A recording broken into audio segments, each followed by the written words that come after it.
핑계를 대는 모세와 그럼에도 불구하고 끝까지 모세를 믿고 강권하여 보내고자 하시는 하나님의 모습이 본문의 말씀에 나와 있습니다. 모세는 핑계를 둘러댑니다. 본문의 말씀이 벌써 두 번째입니다. 먼저는 13절에 모세가 그렇게 말하죠. 13절, 모세가 하나님께 아뢰되 내가 이스라엘 자손에게 가서 이르기를 너희의 조상이 하나님이 나를 너희에게 보내셨다면 그들이 내게 묻기를 그의 이름이 무엇이니까 하리니 내가 무엇이라고 그들에게 대답하리까. 하나님이 보내셨다고 하는데 백성들이 네가 무엇이간데, 네가 어디 출신이간데, 네가 어떻게 돼서 하나님이 너를 보내셨느냐 그렇게 물어보지 않겠습니까? 이렇게 모세는 소심하게 이렇게 말을 했습니다. 그럼에도 불구하고 하나님은 모세에게 이런저런 말씀으로 모세에게 확신을 주시고 꼭 이스라엘 백성들에게 가고 바로에게 가서 내 백성을 구원에 건져내라 말씀하셨습니다. 이때 본문에서 또 모세는 핑계를 댑니다. 4장 1절입니다. 모세가 대답하여 이르되 그러나 그들이 나를 믿지 아니하며 내 말을 듣지 아니하고 이르기를 여호와께서 내게 나타나지 아니하셨다 하리이다.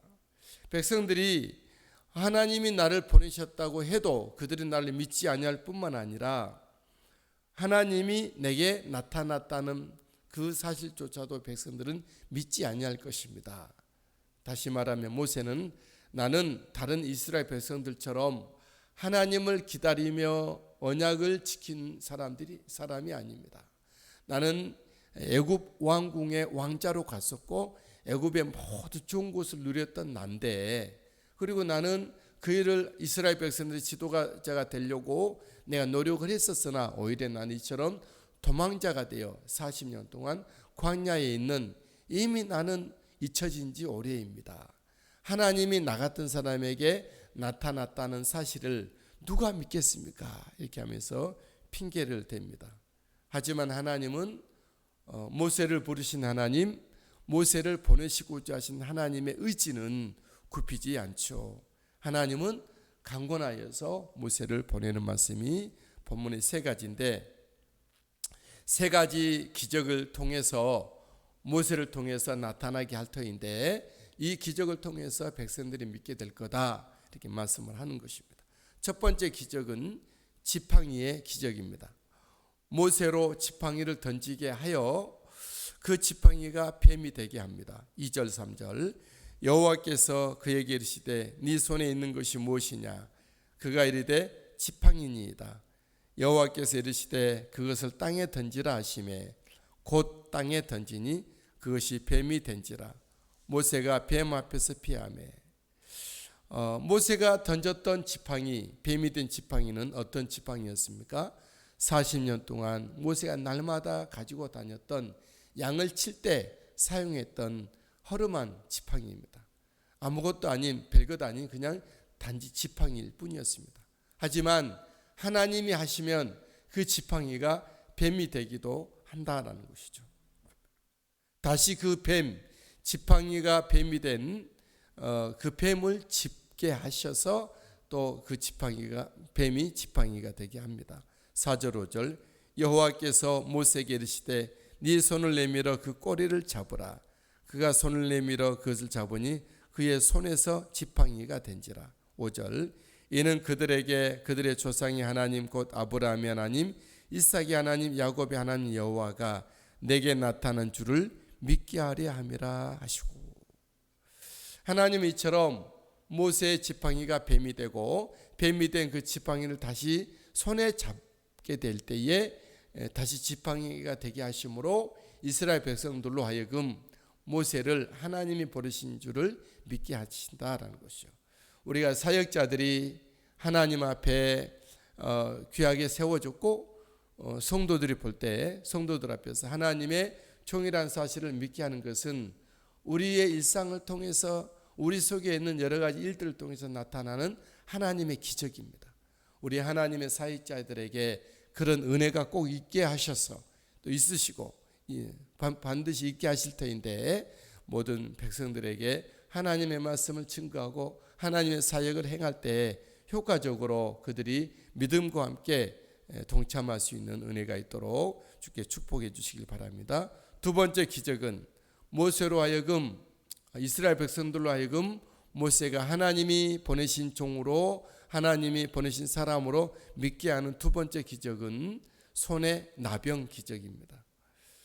하나님은 모세의 손을 모세 품에 넣게 합니다. 넣게 하여 꺼내보니 나병이 생기게 하셨죠. 6절 여호와께서 또 그에게 이르시되 네 손을 품에 넣으라 하시매 그가 손을 품에 넣었다가 내어보니 그의 손이 나병이 생겨 눈같이 된지라. 다시 그 손을 품에 넣었다가 꺼내게 하여 그 손을 여전히 낫게 합니다. 여상이 이전 손처럼 회복시켜 주시죠. 7절 이르시되 네 손을 다시 품에 넣으라 하시매 그가 다시 손에 품에 넣었다가 내어보니 그의 손이 본래의 살로 되돌아왔더라. 그 누구도 부인할 수 없는 모세의 기적입니다. 저번에는 모세의 신체가 아닌 막대기 지팡이로 하나님의 기적을 일으켜 주셨다 그러면 이제는 모세와 항상 붙어 있는 모세 신체 일부를 통해서 하나님은 기적을 나타내셔서 모세 자신에게 하나님이 확신을 주고 계신 것입니다. 그리고 하나님이 이렇게 말씀하시죠. 이 기적으로 백성들이 모세를 믿게 될 것이다. 8절 여호와께서 이르시되 만일 그들이 너를 믿지 아니하며 그 처음 표적의 표징을 받지 아니하여도 나중 표적의 표징을 믿으리라. 이때 문둥병은 그 당시에 하나님의 백성들에게나 그 당시에 온 세상 가운데 가장 치명적인 불치의 병이고 저주의 병이었다고 하는 것이죠. 그러니까 그 여파가 굉장히 컸던 것이죠. 그런데 모세의 손을 품에 넣었다 꺼내니 문둥병이 발하고 다시 그 손을 품에 넣었다 꺼냈을 때 깨끗하게 됐을 때 세상 사람들은 깜짝 놀라고 역시 하나님이 보내신 사람이 맞다라고 인정하게 될 거다 이렇게 말씀하셨습니다. 그리고 하나님은 더하여서 나일 강물이 피로 변하는 그 기적까지 예약을 해둡니다. 9절 그들이 이 두 표적을 믿지 아니하며 내 말을 듣지 아니하거든 너는 나일 강물을 조금 떠다가 땅에 부으라. 네가 또 나일 강물이 땅에서 피가 되리라 이렇게 말씀합니다. 이처럼 하나님은 모세를 보내실 때 그냥 보내지 아니하시고 백성들이 모세를 믿도록 모세가 하나님이 보내신 사람인 것을 알고 믿고 따르도록 기적과 또 기적 또 하나의 큰 기적을 그에게 보여주고 있는 것이죠. 한 가지 일을 위해서 하나님은 세 가지의 말할 수 없는 기적을 모세에게 더하여 주셨던 것이죠. 이처럼 하나님은 하나님의 사람들인 저와 여러분들을 이 땅에 보내셨을 때 그냥 보내지 아니하시고 하나님께서는 기적의 은혜를 우리에게 함께 허락해 주셨다는 것을 기억하십시오. 우리가 또한 특별히 주님을 섬기는 섬김의 현장으로 가거나 사역의 현장으로 갈 때 하나님은 여전히 우리와 함께 하시고 우리에게 놀라운 우리 하나님 내가 할 수 없는 내가 못하는 그런 일들을 이루시는 기적의 능력을 함께 주신다는 것을 기억할 수 있게 되길 바랍니다. 여전히 우리의 몸과 마음은 연약함과 부족함이고 여전히 모세는 그 모세입니다. 오히려 모세는 40년 미디안 광야에서 얼마나 많이 낮아졌는데 자존감이 낮아졌고 나는 할 수 없고 나는 이제 끝났다 생각했던 모세였는지도 모르겠습니다.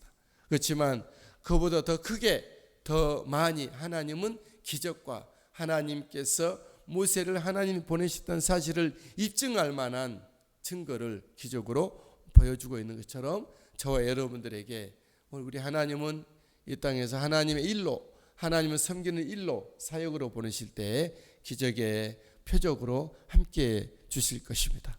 우리 예수님조차도 이 땅에서 예수님이 하나님이 보내신 하나님의 아들인 것을 믿게 하기 위하여 많은 표적과 많은 기적과 이적을 행하지 않았습니까?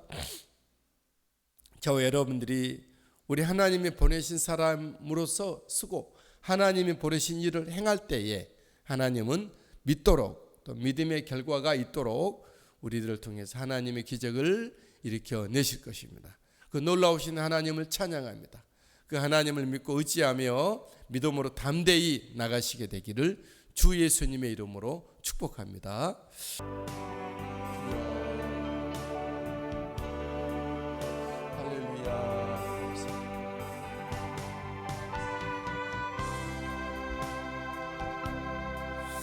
주여